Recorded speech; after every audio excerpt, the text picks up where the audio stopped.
नमस्कार साथियों, मैं मनीष भारती संस्कृति पीसीएस प्लेटफॉर्म पर आप सभी का स्वागत करता हूं। साथियों, जैसा कि आप जानते हैं कि टारगेट पीसीएस के इस प्रोग्राम में हम लोग लगातार विभिन्न टॉपिक को लेकर के आते हैं, उससे 10 क्वेश्चन तैयार करते हैं, उसका मिलकर के समाधान भी करते हैं। विषय जो फिलहाल हम लोग रख रहे हैं वह हिस्ट्री का है, जैसा कि हमने पहले भी चर्चा किया है। अब चलिए, हमने पहले भी एक लेक्चर देखा है, अब वहां से कंटिन्यू आगे हम करते हुए नजर आएंगे। हिस्ट्री में अगर देखा जाए तो एंशिएंट हिस्ट्री के जो कुछ पोर्शन है उसको लेकर के फिलहाल हम चर्चा कर रहे हैं। उससे पहले आपके लिए सूचना है, संस्कृति आईएएस के द्वारा मिड नवंबर ऑफर आपको दिया जा रहा है, जिसकी वैलिडिटी 21 नवंबर तक रहने वाली है। पीसीएस फाउंडेशन कोर्स की चर्चा करेंगे तो प्रीलिम्स और मेंस दोनों ही सेगमेंट इसके अंतर्गत आपको मिल जाएगा। विभिन्न कोर्स यहाँ पर आपको दिया गया है, ऑनलाइन माध्यम की चर्चा रहेगी इसमें, क्योंकि ऑनलाइन माध्यम में ही ये कोर्स आपको मिलेगा। और ऑफर देखेंगे तो मोर देन 60 to 75% ऑफ देखने को मिलेगा आपको इसमें। और ये रहा कॉन्टैक्ट डिटेल्स, इस पर संपर्क करके अधिक जानकारी लीजिए और फिर अपने मनचाहे कोर्स में आप नामांकन करा सकते हैं। अब चलिए सीधे पहले प्रश्न के तरफ चलते हैं और ध्यान से समझना है। जैसा कि मैंने पहले भी कहा था कि प्रश्न को सबसे पहले ठीक से समझिए ताकि जवाब आपके लिए आसान हो जाएगा। और मैंने पहले भी कहा था कि हम सभी सब्जेक्ट के साथ ऐसा करने वाले हैं, तो आपको करना क्या है, नोट्स तैयार करते हुए चलिए। सिंधु सभ्यता संबंधित है, ठीक है। अब सिंधु सभ्यता संबंधित है, 4 विकल्प यहां पर दिए गए हैं। 4 में से देखेंगे तो एक लिखा है प्रागैतिहासिक काल युग से, दूसरा आद्य ऐतिहासिक युग से, तीसरा ऐतिहासिक युग से, या फिर चौथा उत्तर ऐतिहासिक युग की बात की गई है। अब देखिए यहां पर जो चर्चा किया गया है वह सिंधु सभ्यता को लेकर के बात की गई है। तो कुछ बातें सबसे पहले समझ लेते हैं। जो सैंधव सभ्यता जो है ना, वह आद्य ऐतिहासिक काल की सभ्यता है। अब क्यों ऐसा कहा जाता है, इसके पीछे भी तर्क समझिए। क्योंकि यहां पर जो लेखन कला जो प्राप्त हुआ, तो उससे यह समझ में आया कि लेखन कला तो था, लेकिन वो लिखा क्या गया उसको अभी तक डिकोड नहीं किया जा सका है, यानी कि पढ़ा नहीं जा सका है। और इसीलिए इसको जो है वह आद्य ऐतिहासिक युग से जोड़ करके देखा जाता है। यानी कि इतिहास निर्माण में इसका प्रयोग क्या होगा, प्रयोग होगा या नहीं होगा, प्रयोग नहीं होगा, क्योंकि हमें यह पता ही नहीं ना कि उस लिटरेचर में क्या लिखा हुआ है। मामला समझ में आ रहा है। तो मान लीजिए कि कोई व्यक्ति अगर इस तरह की भाषा यहां पर लिखी हो और आपको कहा जाए कि ये लैंग्वेज क्या है, इसको आप फाइंड करके बताइए, और आपको ना पता हो कि लैंग्वेज क्या है, तो फिर और दुनिया में कोई भी इसे ना पढ़ पाए, तो ये इसका अगर हमारे ज्ञान के संवर्धन में या किसी चीज में इसकी भूमिका है ही नहीं। तो इसी तरह यहाँ जो प्राप्त हुआ है, तो लिटरेचर यानी कि ये पता है कि ज्ञान की जानकारी है, यहाँ पर लेखन कला विकसित हो चुका है, लेकिन क्या लिखा गया ये बस पता नहीं चल पाया है। मामला समझ में आ गया। इसके बारे में जानकारी मुख्य रूप से पुरातात्विक अवशेषों से हमें मिलता है। अब यहाँ पर 2-3 बातें समझिए। तो एक तो हो गया आद्य ऐतिहासिक युग। यहां पर हमने समझा कि लेखन कला मौजूद है, लेखन कला क्या है, मौजूद है, लेकिन यहां पर इसको पढ़ा नहीं जा सका है और इसीलिए यह इतिहास में किसी तरह से प्रयोग नहीं आ रहा है। पहली बात यहां पर कंफर्म। अब यहां पर जरा ये जो विकल्प है, सही जवाब यही हो गया, लेकिन 2-3 और विकल्प दिया गया है, जरा उसके विषय में समझ लेते हैं तो थोड़ा और आसान हो जाएगा। प्राग ऐतिहासिक युग। अब प्राग ऐतिहासिक युग देखेंगे, यह वह युग होता है, वह काल होता है जहां पर किसी तरह का लिखित साक्ष्य क्या हुआ है, प्राप्त ही नहीं हुआ है। यहां पे कोई लिखित साक्ष्य प्राप्त नहीं है, यहां पे प्राप्त है लेकिन पढ़ा नहीं जा सका है। और उसके बाद आगे बढ़ा जाए, जिसको आप कह सकते हैं ऐतिहासिक युग की चर्चा करेंगे, तो ऐतिहासिक युग क्या है, यह वह काल है जिसके लिखित साक्ष्य उपलब्ध भी हैं और उपलब्ध होने के साथ साथ यहां पर क्या है, उसे पढ़ा भी जा सकता है। यानी कि इतिहास के निर्माण में, उसको समझने में, उस पर काम करने में इसका प्रयोग हो सकता है। मामला समझ में आ गया।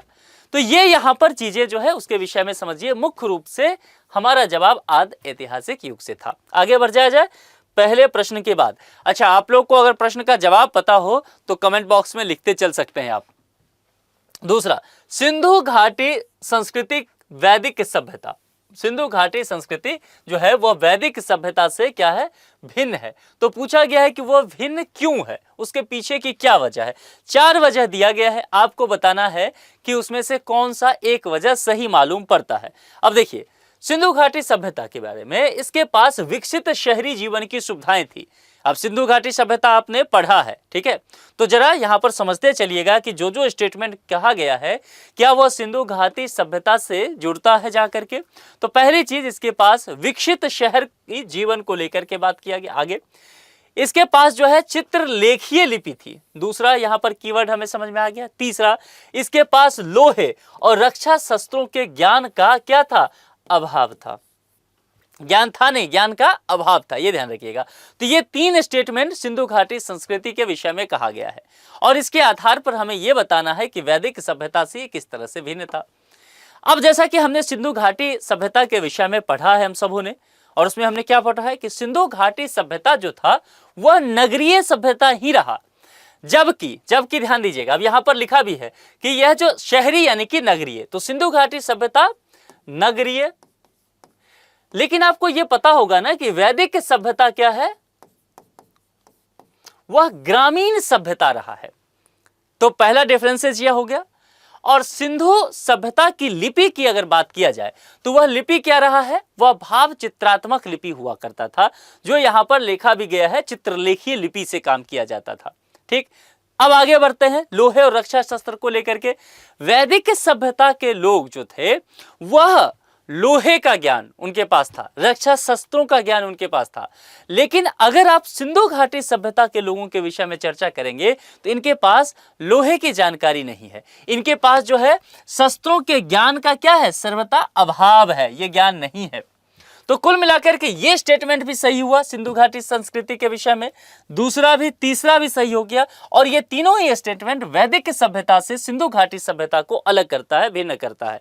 इसीलिए चौथा विकल्प है उपर्युक्त सभी। हालांकि एग्जाम वगैरह में यह चौथा विकल्प बहुत सही नहीं होता है।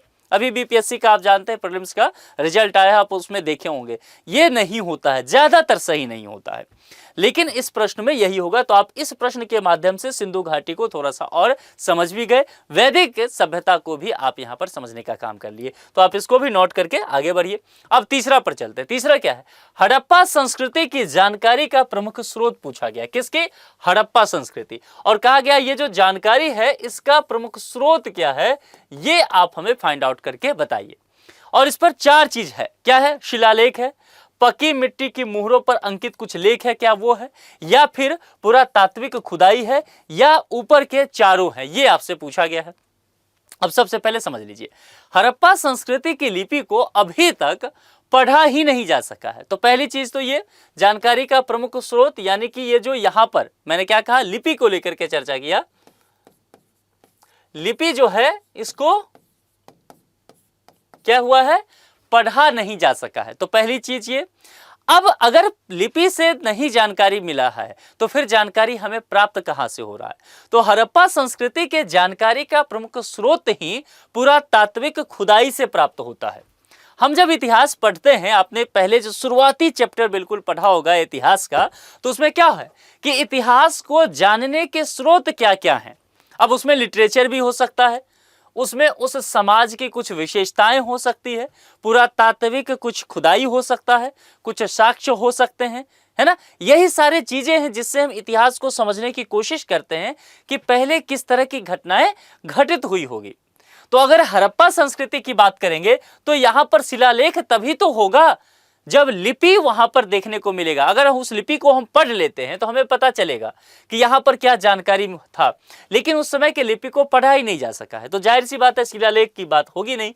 पक्की मिट्टी की मुहरों पर अंकित लेख, अब लेख है उसमें भी तो लिपि है, हमने डिकोड ही नहीं किया है लिपि को, तो यहां पर भी मामला इसीलिए, इसमें भी लिपि नहीं पता चला है, इसमें भी नहीं चला है, तो जाहिर सी बात है उपर्युक्त तो सभी होगा नहीं। एक ही ले देकर के हमारे पास मामला बचता है हड़प्पा संस्कृति के विषय में ज्ञान अध्ययन करने के लिए, वह क्या है, पुरातात्विक खुदाई होना चाहिए। तो सी विकल्प के साथ तीसरे प्रश्न में चलेंगे। इतना मामला क्लियर हो गया, लॉक कर दिया जाए, आगे बढ़ जाए, चौथे पर आ जाए। भारत में चांदी की उपलब्धता के प्राचीनतम साक्ष्य मिलते हैं। ठीक से समझिएगा, यह भारत के संदर्भ में कहा गया है और कहा गया है चांदी की उपलब्धता के प्राचीनतम साक्ष्य। अच्छा चलिए, लगे हाथ मुझे आप बता दीजिए, चांदी को लेकर के चर्चा किया है ना, तो मुझे बताइए आज के भारत में वह कौन सा ऐसा राज्य है जहां पर चांदी सबसे अधिक है, चांदी का उत्पादन और इसका भंडारण भी आप कह लीजिए, वह सबसे अधिक है किस राज्य में? कमेंट करके फटाफट यहां पर आप मुझे बताते चलेंगे। एक हिंट दे दूं, एक हिंट यह है कि यह जो राज्य है भारत के पश्चिमी सीमा पर है।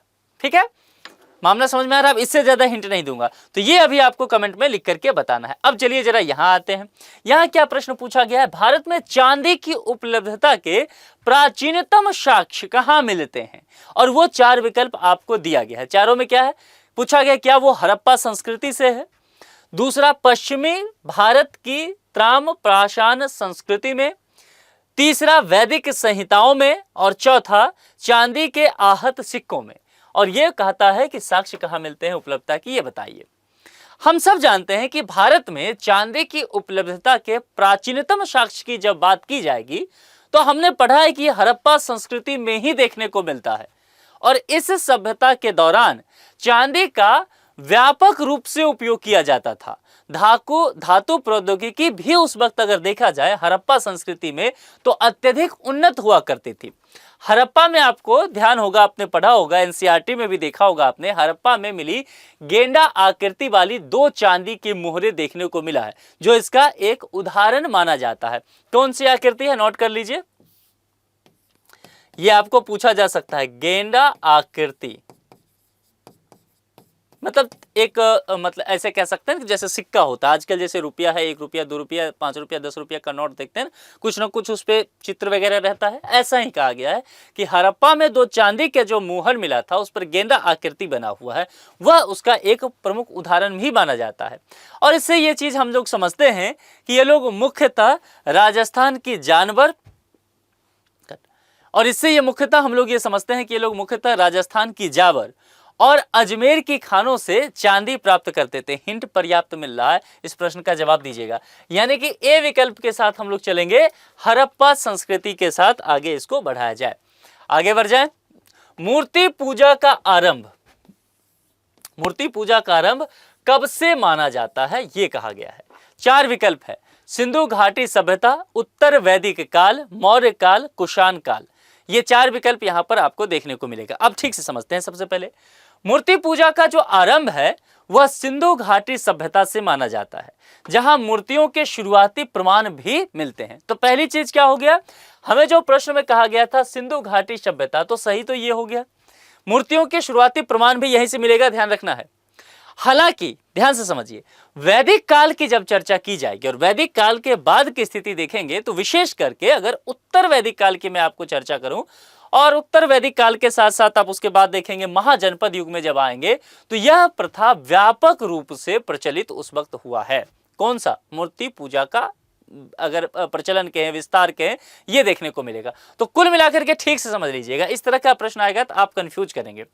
पहली बात ध्यान रखना है कि मूर्ति पूजा का आरंभ हमने माना कहां है, सिंधु घाटी सभ्यता से, और यहां पर जो है बहुत तेरे प्रमाण भी मिले हैं मूर्ति होने के, शुरुआती प्रमाण।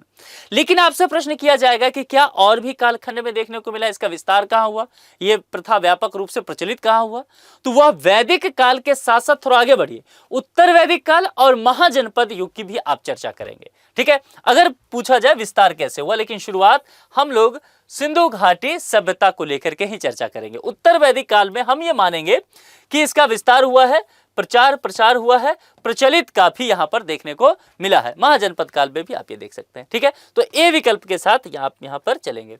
छठे पर आ जाए, आप लोग कमेंट में लिखते चलिएगा। अगर किसी प्रश्न का जवाब आपको पता है तो आप पहले उसका जवाब लिखेंगे। अगर मान लीजिए जवाब मैंने दे दिया है तो कुछ विशेषताएं आपको और पता हो तो वो जानकारी भी जरूर लिखिए। निम्नलिखित में से कौन सा एक हड़प्पा स्थल नहीं है? जो प्रश्न होता है ना साथियों, उसके पुछल्ले शब्द पे बहुत गौर कीजिए। और पुछल्ला शब्द कई बार प्रश्न के लिए बहुत इंपॉर्टेंट होता है, क्योंकि हम लोग तेजी से पढ़ के निकल जाते हैं। इसी को पढ़ा जा सकता था, निम्नलिखित में से कौन सा एक हड़प्पा स्थल है, हड़प्पा स्थल है, और निकल गए। देखा तेजी से, यही देखा हड़प्पा स्थल, देखा भी नहीं कि नहीं है कि है क्या, और प्रश्न गलत करके आए। ठीक से पूरे प्रश्न को नहीं है पूछा गया है। चनहुद्रो, कोट दीजी, सोहगौड़ा और देसलपुर, ये 4 यहां पर विकल्प आपको देखने को मिला है। ध्यान रखिएगा, 3 स्थल होगा, एक नहीं होगा बस। तो वो कौन सा होगा? आप जानते हैं कि यह जगह कहां पर पड़ता है? उत्तर प्रदेश। उत्तर प्रदेश में एक जगह है, ठीक से आते हैं, देखिए यूपी सबसे पहले स्टेट, आज के यूपी में एक जगह है, डिस्ट्रिक्ट कौन सा? गोरखपुर। तो गोरखपुर, और गोरखपुर में देखा जाए तो एक नदी जो है, आपने पढ़ा भी होगा उसके विषय में, राप्ती नदी पढ़ा है? राप्ती के विषय में तो पढ़ा ही होगा, राप्ती रिवर। तो राप्ती रिवर जो है उसके किनारे एक गांव है और उस गांव का नाम है सोहगौरा। निम्नलिखित में से कौन सा एक हड़प्पा स्थल नहीं है? समझ में आया कि मैं क्या कह रहा हूं? यूपी में एक मतलब यूपी एक राज्य, उसमें गोरखपुर एक डिस्ट्रिक्ट, वहां पर एक नदी राप्ती नदी, राप्ती नदी के किनारे एक गांव और उसका नाम क्या है? सोहगौरा। वह यहां पर देखेंगे हड़प्पा स्थल के रूप में नहीं है। यहां से मौर्यकालीन ताम्रपत्र अभिलेख मिला है जिसमें यहां अन्यागार होने का विवरण भी मिलता है। अब ये बात तो सोहगौरा के विषय में हो गया, लेकिन चनहुद्रो, कोटदीजी और देसलपुर की बात करेंगे। ये तीनों जो है, ये तीनों ध्यान रखिएगा, 1, 2 और ये 3, ये तीनों का जुड़ाव जो है वह आपको हड़प्पा से देखने को मिलेगा। ठीक है, ये हड़प्पा स्थल के रूप में ये तीनों जाने जाते हैं। मामला समझ में आ गया? अब यहां पर समझिए, यहां पर जो लिखा गया है, एक स्थल दिया है हड़प्पा स्थल के रूप में चनहुद्रो, और दूसरा जो आप देख रहे हैं कोटदीजी। आइए यहां पर चनहुद्रो और कोटदीजी, अगर आज की चर्चा करें, वर्तमान समय की चर्चा करें, तो यह क्षेत्र जो है वह पाकिस्तान के पास चला गया है, बंटवारे के पास। और पाकिस्तान में अगर बात करें तो पाकिस्तान में आप जानते हैं कई प्रांत वहां पर है, तो एक उसमें से है सिंध प्रांत। ठीक है, तो पाकिस्तान के सिंध प्रांत में ये दोनों जगह बंटवारे के पास गया है। अब अगला बचता है देसलपुर। आप कहेंगे सर हड़प्पा स्थल के रूप में देसलपुर भी है, पर देसलपुर कहां है? तो देसलपुर जो है बंटवारे के बाद वह इंडिया के पास रहा। अंदाजा लगा सकते हैं कहां पर होगा? कॉमन सेंस लगाइए, ये कहां पर है? सिंध प्रांत में, है ना? तो बॉर्डर का इलाका होगा। आधा हिस्सा बट करके सिंध में गया, आधा हिस्सा रहा होगा इधर, तो वो कहां रहा होगा? गुजरात में। बॉर्डर की बात मैंने किया ना, और गुजरात में किधर रहा होगा? और थोड़ा जाइए बॉर्डर की तरफ, गुजरात में थोड़ा और आगे बढ़ेंगे तो गुजरात में एक जगह पड़ता है ना, कच्छ। तो कच्छ में। मामला समझ में आ गया? ये कौन सा जगह है? ये आ जाएगा देसलपुर।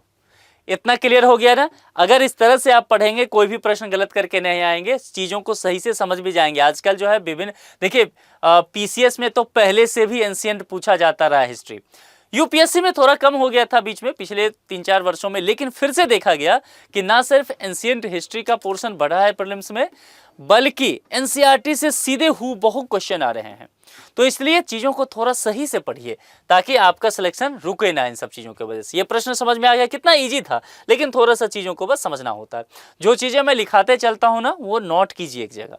एनसीईआरटी पढ़ेंगे जब आपको तो रिकॉल आएगा, ये सब चीजें आपको याद आएगा। और प्रीवियस ईयर जब क्वेश्चन लगाएंगे, इसमें से बहुत सारे ऐसे टॉपिक हैं, क्वेश्चन है जो किसी न किसी पीसीएस में, पीवाईक्यू में पूछा गया है, तो ऑलरेडी वो आपका प्रैक्टिस भी हो जाएगा। और नोट्स बनाएंगे तो सिनॉप्सिस तैयार हो गया, आपको आइडिया लगे कि सिनॉप्सिस बनाते कैसे हैं। लंबा चौड़ा लिखने की आवश्यकता नहीं है, जो मुख्य बातें हैं उसको लिखिए और उसे रिवीजन जल्दी आपका होता चलेगा। चलिए अब 7वें पर आ जाएं, क्या कहता है? सिंधु घाटी की सभ्यता के किस पुरास्थल से नाव के चित्र या मॉडल प्राप्त हुए हैं? ठीक से समझिए। पहली बात आपको क्लियर कर दिया है इसने कि सिंधु घाटी सभ्यता पर जाकर के टिक जाना है, दिमाग को इधर उधर नहीं दौड़ाना।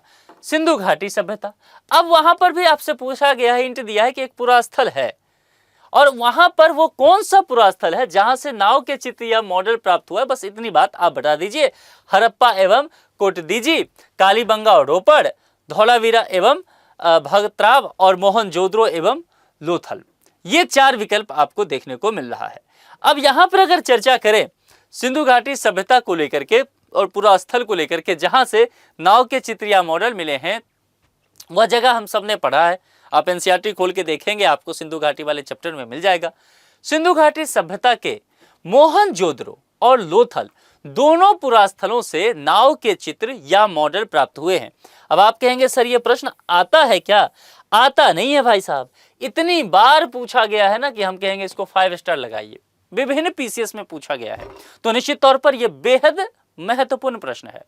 मोहनजोदड़ो की मुहरों पर नाव के चित्र मिले हैं, जबकि लोथल से मिट्टी के मॉडल वाले नाव मिले हैं। तो दोनों चीजें जरा ध्यान रखिएगा, यहां पर नाव के चित्र या मॉडल प्राप्त हुए हैं, तो दो अलग अलग जगह है ना, मोहनजोदड़ो और लोथल। तो मोहनजोदड़ो के मोहर जो हैं उस पे किस चीज का चित्र मिला है, नोट कीजिए, नाव का। और लोथल्स के जो है मिट्टी की मॉडल की, वहां पर मतलब मिट्टी की मॉडल की नावें जो है वह मिली हैं। तो यहां पर यह अब आपका क्लियर हो गया। 7वें का डी के साथ हम लोग चलेंगे, लॉक कर दिया जाए। 8वें पर चलें आगे। 8वां क्या कहता है, सिंधु सभ्यता के बारे में निम्न में से कौन सा कथन क्या है, असत्य है, यानी कि जो गलत है वो ही सही जवाब इसका होगा। ठीक से समझ लेना है। नगरों में, अच्छा ये किसके विषय में, सिंधु सभ्यता के विषय में, ओके। नगरों में नालियों की सुदृढ़ व्यवस्था थी, यानी कि हम सब जान रहे हैं कि एक तरह से नगरीय जीवन किस तरह से था और वहां पर नालियों की किस तरह से व्यवस्था थी, क्या वो बहुत बेहतर व्यवस्था थी, इसको लेकर के पूछा जा रहा है। व्यापार और वाणिज्य उन्नत दिशा में था, यानी कि बहुत बेहतरीन तरीके से कॉमर्स जो है वह हो रहा था, ट्रेडिंग का कारोबार चल रहा था। आगे, मातृदेवी की उपासना की जाती थी इस समय में, ठीक है। आगे, लोग लोहे से परिचित थे, क्या लोहे का ज्ञान था, ये 4 चीजें आपसे पूछा गया है। अब देखिए, सिंधु सभ्यता के बारे में निम्न में से कौन सा कथन असत्य है, यानी कि कौन सा गलत है, कौन सा गलत है। जो गलत होगा इस 4 में से वही सही जवाब हो जाएगा। अब हम सब जरा आते हैं इस पर। हम सब ने यह पढ़ा है कि सैंधव सभ्यता जो है वो कांस्ययुगीन सभ्यता थी। अब कांस्ययुगीन सभ्यता का तात्पर्य समझ गए ना, यहां के लोगों को इस समय कांस्य की जानकारी है। एक युग का पूरा नाम ही दिया जा रहा है, अगर धातु के आधार पर देखेंगे तो कांस्ययुगीन, यानी कि लोहे से ये परिचित नहीं है, नहीं तो लौह युगीन बोला जाता ना। तो यहां जो कहा गया है कि लोहे से परिचित है, नहीं, ये लोहे से परिचित नहीं है, नहीं तो लौह युगीन इसको सभ्यता कह दिया जाता। सैंधव, अच्छा ये तो हो गया, यानी कि गलत यही हो गया, तो गलत हो गया तो सही जवाब तो यही आ गया। हमने क्या कहा था, जो गलत होगा वही इस प्रश्न का सही जवाब होगा, पूछा गया सत्य है। लेकिन इस 3 के विषय में भी जरा समझिए। सैंधव नगरों में नालियों की व्यवस्था कैसी थी, हम सब ने पढ़ा है कि यह नगरीय पूरी तरह से व्यवस्था है, शहरी वातावरण है यहाँ पर, और बहुत ही सुदृढ़ व्यवस्था किया गया है। जो नालियां हैं वो बहुत ही उन्नत किस्म की है, तो निश्चित तौर पर सुदृढ़ व्यवस्था रहेगा। और व्यापार वाणिज्य को लेकर के भी इसमें चर्चा किया गया है दूसरे में, तो व्यापार वाणिज्य यहाँ पर उन्नत कंडीशन में था। तीसरा, मातृदेवी की उपासना को लेकर के चर्चा की गई है। देखिए, मातृदेव की उपासना की बात करेंगे ना, इसको लेकर के बहुत तरह के साक्ष्य प्राप्त हुए हैं, और इन साक्ष्यों से यह पता चलता है कि यह सैंधव नगरों से ही मिलते हैं। तो इससे प्रमाणित हो जाता है तमाम साक्ष्यों से कि मातृदेवी की उपासना का चलन यहां पर था। तो कुल मिलाकर के ये तीनों सही है साथियों, लेकिन चूंकि पूछा गया था कि असत्य कौन सा है इस प्रश्न के लिए, तो ये डी है, लोहे से परिचित इस समय के लोग नहीं हैं। कांस्ययुगीन सभ्यता था, कांस्य से परिचित हैं। मामला समझ में आ रहा है, कांस्य, ठीक है। चलिए 8वें का डी हो गया।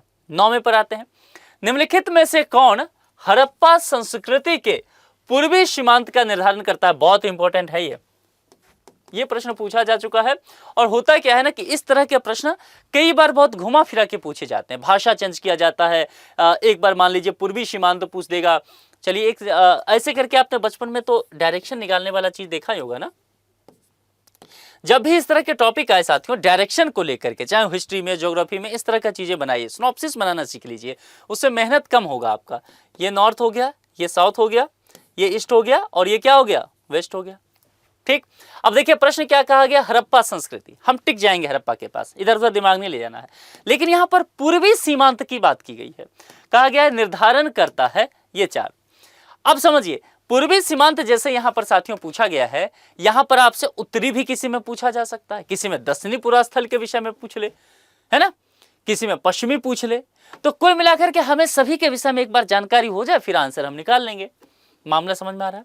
तो सबसे पहले किसका निकालना चाहेंगे, उत्तर से शुरू करें क्या, उत्तरी पुरास्थल के विषय में। अच्छा, उत्तरी पुरास्थल में एक जगह है, सुना है क्या, फिल्मों वगैरह में इसकी चर्चा आई है, मांडा। मांडा का नाम सुना है, मांडा कहां पर पड़ता है, कमेंट में लिख के बताइए। चलिए छोड़ते चलता हूं, आज के समय में किस स्टेट में है बस वो आपको यहां बताना है। मैं बाद में लिख दूंगा, लेकिन आप लोग कमेंट में लिखते चलिए कि मांडा डैश देख लिखिए कहां पर है इसको, ठीक है। तो हमने उत्तरी देखा, वो कहां पर है, मांडा में, उत्तरी पुरास्थल। ये कहां पर हम देख रहे हैं, हड़प्पा संस्कृति का सर्वाधिक अगर देखा जाए, यहां पर पूछा गया है निर्धारण कहां कहां हो रहा है। तो हमने देख लिया, उत्तरी देख लिया। अब उत्तरी के बाद सीधे कहां जाएंगे, दक्षिणी। दक्षिणी पुरास्थल की बात करेंगे तो एक जगह पड़ता है जिसका नाम है दैमाबाद। नोट कीजिए इस सब चीजों को, और इसी तरह से सिनॉप्सिस बनाइए, ये आपके लिए बहुत काम आने वाला है। मैं पहले भी कह चुका हूं कि एक एक सब्जेक्ट इसी आधार पर लंबे समय तक ये प्रोग्राम चलने वाला है, तो ठीक से समझिए। पीसीएस रुकेगा नहीं, उसके बाद जो प्रश्न आ रहे हैं ना जहां से, उसके बाद देखेंगे अगर स्टैटिक से पूछे जाएंगे वो सारे प्रश्न बन जाएंगे, और जब करंट का समय आएगा तो करंट पढ़ा दूंगा, तो मामला बन जाएगा आपका। दैमाबाद, अब दैमाबाद में भी आप मुझे बताएंगे, ब्रैकेट छोड़ता हूं कि कौन से स्टेट में ये है, ये कमेंट में लिखेंगे। तो उत्तरी और दक्षिणी हो गया, अब पूर्वी पे आते हैं। चलिए पूर्वी स्टेट के लिए जगह छोड़ता हूं, अब बाद में पूर्वी। पूर्वी का एक जगह है, आप सबने बहुत सुना होगा, काफी फेमस है, आलमगीरपुर। सुना है, कहां लिख दूं, यहां लिख दूं, आलमगीरपुर। आलमगीरपुर, ये आलमगीरपुर कहां पड़ता है, ये अभी नहीं बताऊंगा, स्टेट का नाम आपको इसमें लिख के बताना है, लेकिन ये पूर्वी पुरास्थल है। अब कौन सा बच गया, पश्चिमी, एक ही बचता है ना। तो पश्चिमी पुरास्थल की बात अगर किया जाएगा, वह जगह जो है, एक हिंट दे देता हूं, पाकिस्तान में पड़ता है, ठीक है। क्यों, देखिए कहां लिखा हुआ, पश्चिमी, ध्यान देना है। भारत के पश्चिम में पाकिस्तान चला गया ना, क्या कहता है, हड़प्पा संस्कृति पश्चिम में भागा, तो यह कहां जाएगा, पाकिस्तान के तरफ शिफ्ट हो जाएगा आजादी के बाद। मामला समझ में आ रहा है। तो यह एरिया जो है वह पाकिस्तान में पड़ता है, और पाकिस्तान में एक जगह है, आजकल तो बहुत चर्चा में आता है, बलूचिस्तान, चूंकि वहां पर बीएलए जो है ना एक संगठन, उसने जीना हराम कर दिया है, पाकिस्तानी आर्मी का भी, यानी कि बलूच प्रजाति जो है, चूंकि आप जानते हैं कि सीपैक प्रोजेक्ट बलूचिस्तान प्रांत से होकर के गुजरा है, ग्वादर पोर्ट जो है वह बनाया जा रहा है बलूचिस्तान में ही, इस सब वजह से बलूच प्रजाति के लोग काफी नाराज हैं। तो यहां पर आ गया, ये तो मैंने बता ही दिया कि भाई साहब ये जो है वह कहां पर है, पाकिस्तान में। पाकिस्तान का भी एक जगह पड़ता है, हड़प्पा सभ्यता का अगर सर्वाधिक पश्चिमी पुरास्थल को लेकर के देखेंगे तो बलूचिस्तान, पाकिस्तान, और बलूचिस्तान में भी जो जगह है ना उसका नाम है सुतका गेंडोर। नोट कर लीजिए, सुतका गेंडोर, यहां पर ये पड़ेगा, ये पश्चिमी में। अच्छा, ये स्टेट आप लोगों ने बताया। मांदा कहां पड़ता है, मांदा जो पड़ता है साथियों वह जम्मू और कश्मीर में, ठीक है। इसके अलावा कहां गया, आलमगीरपुर। आलमगीरपुर किधर था, ब्रैकेट इधर, यह उत्तर प्रदेश में पड़ता है, और दैमाबाद जो है महाराष्ट्र में पड़ता है, आप सब जानते हैं, ठीक है। तो ये इस तरह से ध्यान रखिए, अगर इस तरह से सिनॉप्सिस बना के आप पढ़ेंगे ना, आप गलत नहीं करेंगे। अब जरा ये इधर, ये क्या कहता है, हड़प्पा संस्कृति के पूर्वी सीमांत का निर्धारण करता है, कुछ नहीं सोचना है, इसमें आपको देखना है। ये जो सिनॉप्सिस बनाया, पूर्वी क्या है ये, तो क्या है, आलमगीर, यूपी। आलमगीर कहां है, सी में, लगा दीजिए टिक, यूपी। देखा, तो कई बार क्या हो, ये प्रश्न बहुत पूछा जाता है इस तरह का, बहुत सारे पीसीएस में पूछा गया है, और इतना कंफ्यूजिंग होता है कई बार, आपको पूर्वी सीमांत, पश्चिम, उत्तरी, दक्षिण, आप लाख पढ़ के जाइए, आप कंफ्यूज कर जाएंगे। सबसे अच्छा है किस तरह का सिनॉप्सिस बनाइए, और देखिए कि क्या है, दिमाग में लगाइए पूर्वी सीमांत, उंगली डालिए पूर्वी पे, जो आ गया उसको टिक लगा के आगे बढ़िए, सिंपल, कुछ नहीं करना है। मामला समझ में आ गया, आगे बढ़ जाए। 9वां लॉक हो गया, सही समझ में आ रहा है, आगे बढ़ते हैं। 10वें पर आते हैं, आखिरी आज के लिए जो हम डिस्कस कर रहे हैं, आखिरी टॉपिक, निम्नांकित में से किसका सुमेल जो है ना वह सही नहीं है, किसका सुमेल नहीं है, यानी कि गलत है सुमेल, ये बात की जा रही है। देखिए भैया आते हैं, 4 है यहाँ पर, क्या लिखा हुआ, आलमगीरपुर उत्तर प्रदेश, अभी हम देखे है ना, तो जगह के हिसाब से आपको देखना है। लोथल गुजरात, ठीक है, कालीबंगा हरियाणा, और ऊपर पंजाब। अब आप लोग बताएंगे क्या क्या है। अभी देखिए, आप मुझे बताने की आवश्यकता तो है नहीं कि आलमगीरपुर, अभी मैंने आपको बताया है कि वह उत्तर प्रदेश में है, और वहां पर हमने क्या देखा है, पूर्वी सीमांकन की जब बात की गई, यानी कि पूर्वी पुरास्थल की बात की गई है हड़प्पा सभ्यता का, तो सबसे अधिक जगह कहाँ मिला है, आलमगीरपुर, पूर्वी में, उत्तर प्रदेश में।